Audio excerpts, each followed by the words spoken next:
Hi, in this video I want to talk to you about one natural snack food that the entire family should never consume. Now I have to admit, this breaks my heart to say this because I had a lot of it as a kid, but please don't consume this. Hi, I'm Dr. Joe with 2 Minutes to Better Health. Well, what is it? Drum roll, raisins. Conventional raisins specifically, but sometimes even organic raisins, okay? It is something that it's a concentrated fruit. Now, this is a follow-up to the Dirty Dozen that we did yesterday. And number 6 on the list was grapes. So think about grapes, okay, if they're sprayed and high in pesticide residues, then unfortunately, raisins will even be more concentrated because how many grapes can a person eat?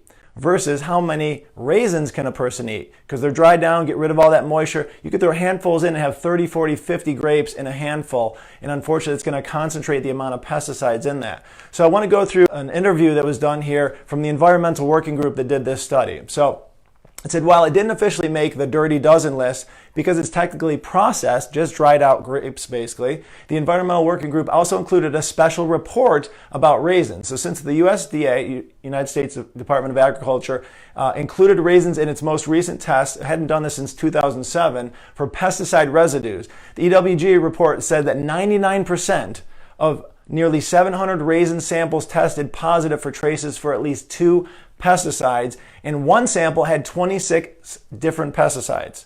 Okay, all of them had at least 2, one had 26, and the average across all 700 different samplings was 13 different pesticides. That's significant, folks, and that's why this should probably never be consumed, at least on the conventional raisins form that people might consume. So if we included raisins in our calculations, they would be number 1 on the Dirty Dozen list. Higher than strawberries, higher than everything else that we discussed yesterday. So, and this is the toxicologist that did all the work on this. Here's the interview that you can go back to the article if you want to look into it. So why would we avoid this? What do these pesticides have to do? People think, well, they're on all foods. What should I avoid this for? Well, remember, your children and grandchildren may consume large amounts of these. This is but a few of the things that they've found might be a response to these pesticides. Developmental neurotoxicity, nerves becoming toxic. Nerves conduct a lot of processes in the body. If they're toxic, they're not going to communicate the necessary functions for development. Endocrine disruption, hormone production in children and even in adults is significant if this is occurring, in impaired reproductive development, which would make sense with endocrine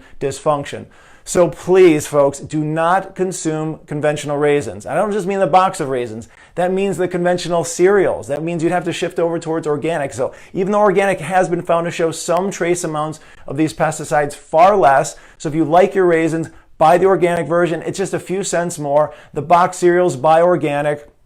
Those, even the raisin cereal, raisin breads and bagels and things like that. Try to avoid those because a little bit here and there, not the end of the world. But these are the things that kids will bring in their lunch boxes every single day for 5, 10 years of their lives. Imagine the buildup of this in their system. So please avoid this for these reasons, if not many more. So thank you for watching. Please stay tuned and definitely share this with friends and family. Look forward to seeing you in a future video. Have a great day.